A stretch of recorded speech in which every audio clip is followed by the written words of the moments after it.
Oh, that's right, dudes and dudettes. Court is in session. For Degreelessness, I'm Shanghai Pete, the people's champion, 21st century digital boy, your good buddy in the mix, and the last Boy Scout. It's been a pretty exciting week, huh?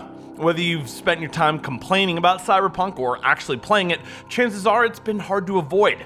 And while an industry narrative trying to prevent people from enjoying a game is a pretty common one, it's actually rare to see it this successful. Lots of industry hacks and journalists on the payroll are out for blood, so why don't we show them how to do their job? Well. What happened, Cdpr? You never heard this one? The story of Icarus is where the idiom, "don't fly too close to the sun," comes from. Even way back in the day, the Greeks were trying to warn us all about the dangers of hubris, complacency, and overconfidence. Looks like 2,000 years is still not enough for some people to learn that lesson, huh, CD Projekt Red? And while they may not literally have fallen out of the sky on melting wings and drowned themselves in the ocean, goddamn, they came pretty fucking close. Last-gen console versions of Cyberpunk are earning sub-50 Metacritic scores. User scores for some versions are not even reaching 3. Their stock prices have dropped almost 30%, and online echo chambers everywhere are devouring themselves and grifting bacchanalias. Paints a pretty grim picture of a dev that not so long ago was known to many as the preferred AAA studio to get cucked by, huh? All of a sudden jerking off in the corner while a bunch of drunken devs in Adidas tracksuits laugh about pre-order numbers for a game with no DRM doesn't seem so glamorous, does it? Indeed, it is hard not to picture Cdpr as the barely living modern embodiment of Icarus's follies, burning wings curled uselessly around their ruined body as they plummet towards an ignominious demise within the icy embrace of the deep ocean. Yes, very sad. And that's actually where we're going to leave Cdpr, just for the time being. We'll circle back around to those clowns eventually, though, not to worry. First, however, we do need to just get started with the most important things, which is, for fuck's sake, can someone please just talk about the game itself directly with no extraneous bullshit, caveats, or dissembling? Yes, we can, actually. It's surprisingly easy. Here, watch. Is the game good? Yes. Yeah, it's fucking great, actually. Should I play it if I don't have a PC? No. No, you shouldn't. I hear it's tolerable on the Series X and the PS5, but I'd still advise you to steer clear of them.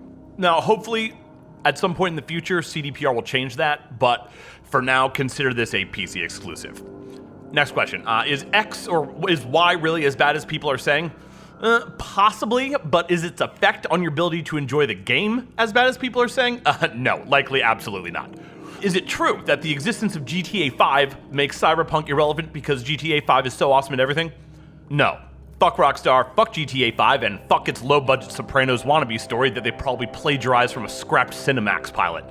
Anyone telling you that GTA 5 is the best way to discuss or critique an element of Cyberpunk has no business discussing or critiquing Cyberpunk. There is only one game that you could possibly say that about, and that's The Witcher 3. I'm not saying there aren't useful similarities to be found in other games or anything, just that when you have The Witcher 3 to compare it to, there's not really a reason to look for them. Next, what exactly is the bug situation? Is it truly unplayable? Do they ruin your experience and immersion?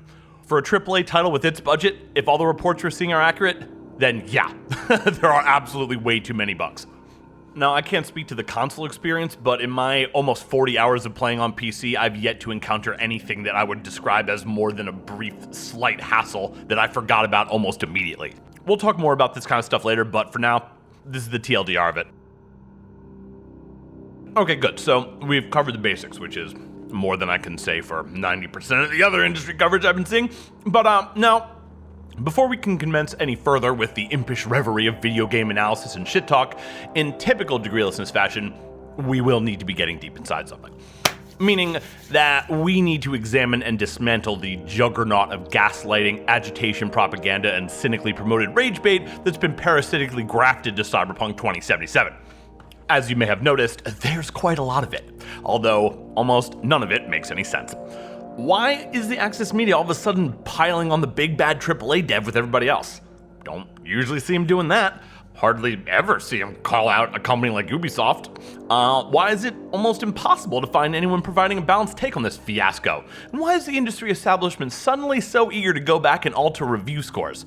Never seen them really willing to do that in the past, especially in cases where it would have been far more justified. What the fuck is going on? Well, what's going on is the same thing that's going on with everything else in 2020 or in modern society, so to speak. It's that the tone and amount of media coverage of something is no longer based on its actual merit, but on how much money it can earn people. Yeah. This is one of those things. You'll need a blunt for this part, clearly, so if need be, pause Shanghai Pete for a sec and get yourself nice. Alright, assuming everyone is suitably toasty now, to understand this, first, we need to realize something, and that's that everyone contributing to this sort of kindergarten tantrum, even people who've lost the capacity for shame and still call themselves game journalists, view something like Cyberpunk 2077 not primarily as a video game, but first and foremost as an opportunity for grifting, virtue signaling, and engagement farming. Sadly, the reality now is that anything sufficiently popular can and will be used by someone to grift. And more often than not, the volume of dissembling noise spewed by these faithless social media opportunists easily eclipses any sincere discussion being had, making discerning between outrage exposure farming and an honestly held opinion almost impossible. How convenient. See, don't you get it? There is no game, no movie, comic book, and no TV show anymore. It's only a hashtag to be leveraged for attention or reaction, spectacle, and dopamine hits. No discussion of the actual content of any type of media can now ever exceed the value of just simple rage bait. Gaze too long into this particular abyss, of course, and you will find people who long ago gave up on the idea of being a person and see social media as a stage to perform on, where they're rewarded with brief fleeting moments of something that may have once resembled joy, or at least an absence of misery. Yep, just another simple fact of life to add to our ever-expanding list of modern-day dystopian horrors that we somehow aren't 100 years too early for. And with that in mind, the incomprehensible maelstrom of substanceless contradictory inanity that we're seeing here, it kind of starts to make a little more sense, if such a thing is possible. I mean, sure, it's great for feeding a confirmation bias or justifying embarrassing emotional outbursts on Twitter, but it's absolutely terrible for anyone who actually cared about Cyberpunk 2077, the game, and might want to understand what's going on with it, and if it's really as bad as all the PS4 kids on Reddit are saying. So hopefully now you're beginning to understand exactly how the public discussion of this game managed to devolve so rapidly, and why that doesn't mean anything other than that the purge of substance in any form from the internet is proceeding apace. It was the perfect storm, a collapse beneath the infinite weight of expectation, a grift too tempting to ignore, and a long wait for a prince that was promised. This demoralizing performance of ineffectual fuckfest that we're seeing play out across all stages of social media was inevitable. It was always going to happen, regardless of anything Cdpr could have done differently. The game's public profile has simply gotten too big. The anticipation was too much. The wait too long. It was always going to end in disaster of one type or another. There was never going to be a happy ending here. At least one group was always going to be dissatisfied. On a long enough timeline, the sheer size, reach, and influence of a thing, given the right circumstances, will eventually reach a point of total cultural saturation, where it will no longer be possible to engage with it only in the way that you want to. Like it or not, Cyberpunk hasn't belonged to us as just a game for a very long time. This is why people in general are reflexively averse to something that we feel a personal attachment to becoming too popular or receiving too much attention.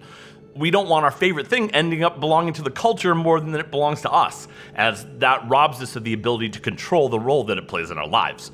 Like a song you only listen to when you're upset because it makes you feel better, it gradually loses its power the more popular it becomes, because eventually you'll have heard it outside of your preferred context so many times that it's no longer special to you. A favorite movie can just as easily become a hated movie if it's constantly playing in the background everywhere. And a game you were looking forward to can easily become an inescapable and never-ending parade of selfish agendas twisted into infinity by the endless desire of people to take advantage of a good crisis or convenient grift. Fucking thanks, social media, you're so essential. Okay, everybody depressed? Awesome. Now, back to Cdpr. I have a confession to make, guys. I don't care about Cdpr. I never have. I don't have any feelings about them or any other developer one way or the other. My interests extend purely to the video games they create for my amusement, no further. Thus, I have no reason to defend them when they fuck up. There's no incentive for me to defend them or any company. Fuck a corporation. I have no interest in taking sides, only in whether or not I enjoy a product I purchased.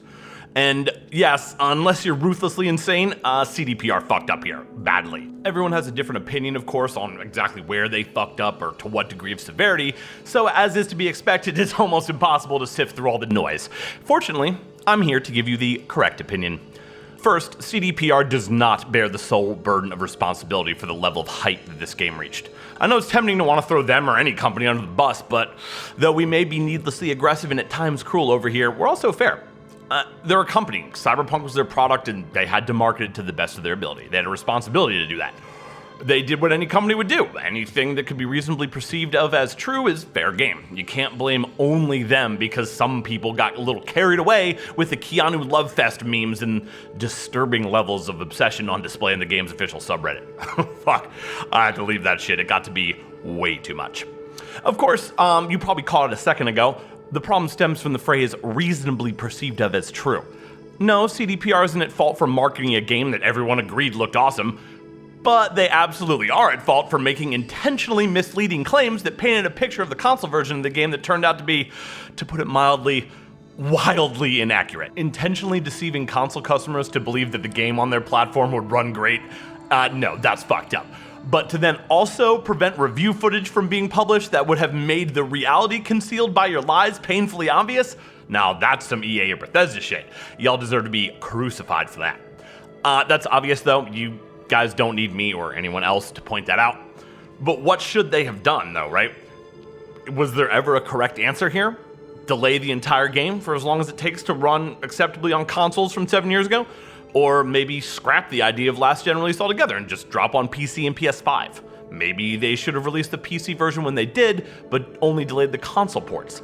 And for that matter, how much would have additional dev time on the console ports have even helped?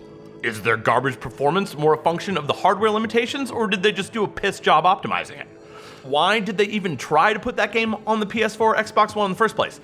We don't know if it was Sony's fault for pushing Cdpr to make the game available on their ancient hardware, or Cdpr's fault for insisting that they could pull it off so they could make a few extra dollars. I have no idea. Only one thing is for sure though, they fucking should not have. And not because fuck those console kids or anything, but just simply in terms of a risk to benefit ratio.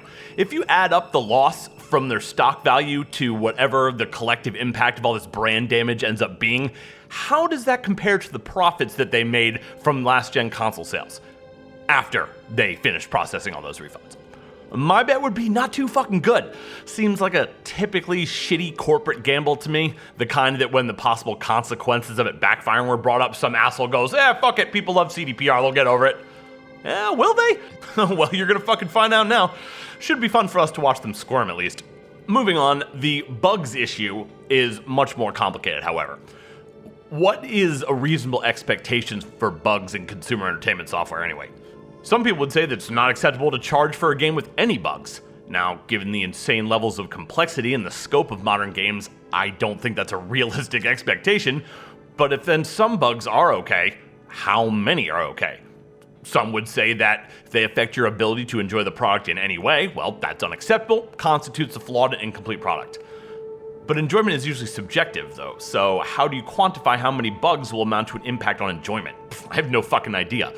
You have some people reporting bugs that have been severe enough to prevent them from playing or even progressing in the game. For them, well, yeah, that's a broken product, clearly. But what about people like me and some of my friends who have barely encountered any, and of them only one or two that would be called severe? Should we get a refund too then? And how widespread is this? How many customers are actually affected? Based purely on hearsay and bullshit posted on the internet, it's impossible to know. Well, what if it's less than 100 people that are experiencing game-breaking bugs? Is that enough to declare a product broken and irrevocably flawed, worthy of universal scorn and derision? Well, if you're talking about cars, iPhones, or most other consumer electronics, then the answer to that question is no. Those affected are still deserving of recompense though, but that's not the same thing as condemning a product as broken and unusable. Yeah, it's a tough call.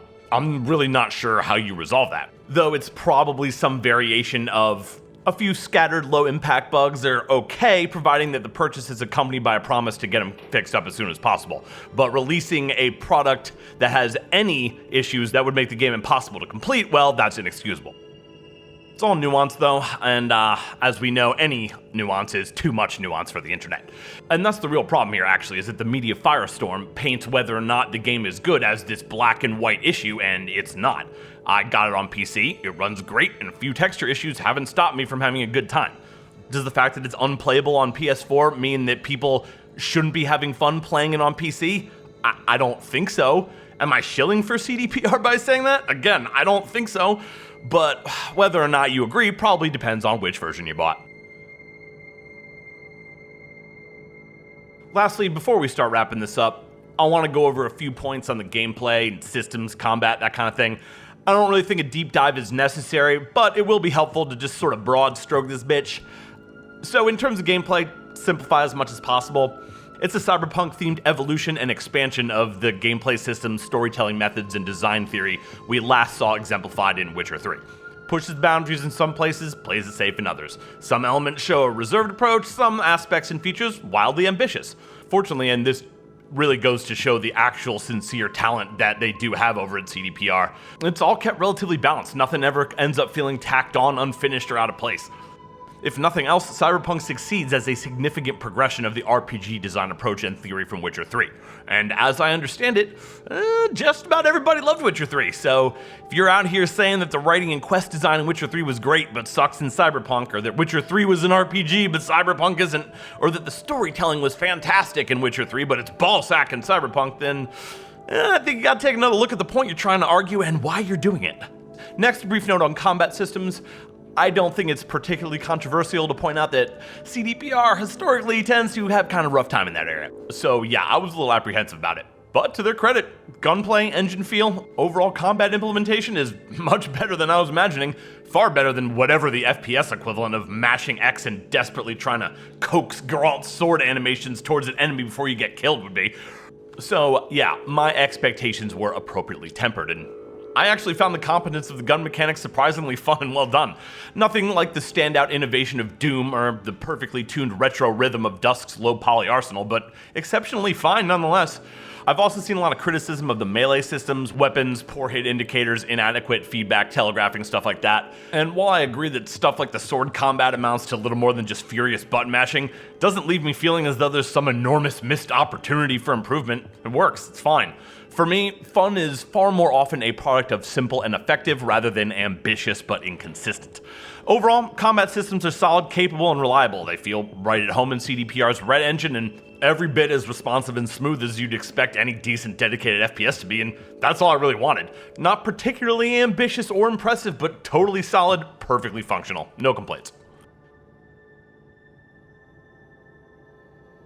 And now, quickly before we do close this out, a brief word on how I'm experiencing Cyberpunk personally, because seems to be very relevant. As I noted, I'm playing Cyberpunk on a PC, of course, more specifically a PC with 32 gigs of RAM and i5 8600K overclocked to 5 GHz and a 2080 Ti. I was pretty easily able to get a solid 60 FPS and 4K on Ultra with ray tracing disabled. So just something to keep in mind if you're considering a purchase on PC, you'll likely need at least that level of gear to have as smooth an experience as I've had. That means that all the issues with the console ports, of which there do appear to be quite a fucking few, like I said, I don't know anything about them. I haven't experienced them firsthand, so suffice it to say, I can't speak to any of that, and while it does remain to be seen where most of the issues with the console ports are actually coming from, it's gotta be said, if you're expecting to run a 2020 game on hardware from 2013 with anything short of a miracle from Cdpr, you're kinda asking for it. It's just facts, boys. Yes, Cdpr was quite vocal and insistent about how it would not only run on last generation consoles, it would run well. So it's no one's fault for believing them, though in hindsight it seems like a downright absurd claim to make. But to employ one of my most hated phrases, it is what it is, they lied to you just to burn you down and grab your wallet. Don't let anyone tell you that's not what happened. On PC, Cyberpunk is ambitious yet, unfortunately a little flawed, though it remains to be seen whether or not permanently so. A great game, but with far too many technical problems to ignore, keeping it from a solid 9 or 10 status. Even though I have been lucky, haven't really encountered anything egregious or game-ruining, the sheer volume of issues being reported out there is such that I can't in good conscience give it anything higher than a 7. If CDPR managed to get that shit under control like they did with Witcher 3, then this would be an easy 9 from me. Until then, though, whether I personally experience them or not, a game this buggy and technically inconsistent, it's gotta top out at a 7. On PS4, Xbox One, this game is unplayable, embarrassing, insulting. It's a half-hearted, over-the-shoulder afterthought middle finger to customers, a blatantly criminal endeavor at worst, and an accidental blasphemy inflicted on embarrassingly obsolete hardware at best. Trying to successfully engage with a console version of Cyberpunk 2077 on any meaningful level is to be molested by a capering riot of indefensible, top-tier AAA perversity that exemplifies all the very worst tendencies of the industry. This game should never have been permitted anywhere near a console from 2013. 2. Whether you want to believe it or not, Cyberpunk 2077 is a pretty awesome game, and at the very least, a decent game on PC. That's the real human level tragedy here, though, that it's a pretty good game and no one is ever gonna know that. And it's no one's fault but Cdpr's. Like Icarus was trying to tell us all, hubris will fuck anybody up. If they had possessed any humility whatsoever, they might have realized that putting a game of this size and scope out on so many different platforms simultaneously was likely beyond even them. And if they had just stuck to releasing only the PC version of the game, then yeah, maybe less people would be playing it right now, but certainly more people would be enjoying it. Cyberpunk 2077, like any other game, is deserving of criticism and critique. It's not perfect, it's definitely not for everybody, and yeah, in its current state, it's still marred by some significant technical issues, but it's not the fucking gaming Armageddon it's being made out to be either. Yeah, Cdpr management pressured the devs to release a buggy game that definitely could have used some more polish. And this shit happens all the time. The only reason there's such a huge media uproar about it now is because the establishment thought it would be in their best interest to make Cdpr the whipping boy and bandwagon the fuck out of them. Not saying that they don't deserve it to a certain extent, they do. The console versions are unplayable. Only that even when they appear to agree with customers, it's still the establishment that's setting the narrative for you. Just because they saw which way the wind was blowing this time and decided to be in their best financial interest to side with unhappy console customers, doesn't cancel out the hundreds of other times this kind of stuff happened and they didn't do shit. Or the thousands of other times that they've gaslit and vilified customers with legitimate grievances in support of a AAA company. There's tons of negative media coverage now, not because they saw the error of their ways and decided to finally do the right thing and support customers, or because the game is just so bad that they simply couldn't stay silent anymore and just had to take a stand. Fuck no. They make more money taking this side. That's all. That's all it ever is. So keep that in mind maybe next time you have an urge for the empty spectacle of good old-fashioned internet mob justice, because the next time Ubisoft releases a buggy or incomplete game and Square Enix asks for another $60 payment to continue playing more FF7 Remake, the Access media will go right back to running interference for them, making excuses and telling customers that they're entitled and toxic. Just like the rest of our society in 2020, what's going on now has everything to do with optics and money and absolutely nothing to do with principles or substance. Or the game Cyberpunk 2077. And I hesitate to point this out, and maybe this isn't really the time, but remember where we were a few weeks ago? Cyberpunk had just been delayed again, and I was all like, yo, guys, Cdpr getting a little wild on the stick here. I'm kind of getting nervous. This doesn't look too good. And then, we talked about how they were rapidly burning through consumer goodwill and were on a path that would end with them losing a lot of support, and many people like me would no longer be willing to give them the benefit of the doubt. You know, remember that? And then some people were like, shut up, fuckboy, Cdpr is my dad. Yeah. I hate saying I told you so, but I told you so. And there you have it, ladies and gents. Thank you so much for chilling with us tonight for the real coverage of Cyberpunk 2077. We love you today. We love you all the way. You see that shit, though? You see that? They thought they had me this time. They thought they had finally arranged a situation where the people's champion would be forced to side with the establishment. Ho ho! Not so fast, you sneaky fucks. Not surprisingly, what they didn't count on was just how easy it is to do the right thing when you possess even a small amount of conviction or moral integrity. And, to be honest, not getting YouTube checks or free PS5s helps a lot too. I fear that regardless of our victory today, though, we're still far from seeing the end of this thing. Like I mentioned earlier, a grift pig with a global profile this large is going to be powering the clickbait engines and engagement farms of shit houses like Polygon and Twitter for quite a while. So get comfy and settle in with degreelessness, friends, and let us go out this evening for pleasure. The night is still young.